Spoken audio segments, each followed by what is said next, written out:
Happy Friday, parents. I hope that you had a great week. It was a nice short week here, but it's amazing how 3 days feels so different than five and just getting back into the swing of things just in time for Friday. But it was still a great week. We just wanted to start by saying thank you so much to everybody who was able to attend on Zoom today. I know the kids loved knowing there were so many of you on there. It was a much better turnout on Zoom than I expected, so I was really thankful that you guys were able to utilize that opportunity and join us. If you weren't able to join us, no problem. I did record all of the students' presentations. I just have to upload them through Google and then send them out individually, so it might just take me a little bit longer than I want. I am realizing that I'm not as tech savvy as I would like to be, but just expect to get those videos by next week. I'll do my best to get a lot of them done over the weekend as well.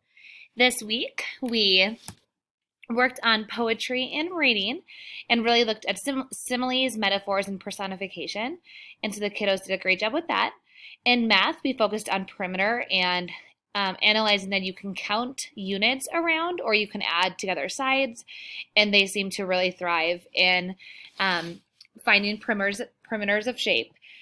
Different shapes. Something that we are moving into next week that we could definitely use your help with is we are moving on to time.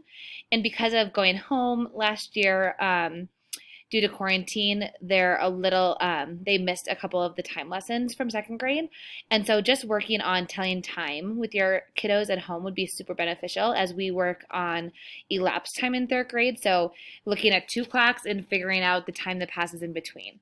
And so that's definitely something along with the multiplication facts and different homework assignments that you can be working on. For core, we are still continuing our Native American units. And for writing, we are working on opinion still, but really focusing heavily on text-based writing.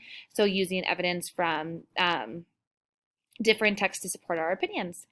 Like I said, it was another great week in third grade. And a short and sweet video with a short and sweet email this week, as we do not have too many upcoming events quite yet. If you have any questions, please reach out anytime. Have a great weekend. Thanks.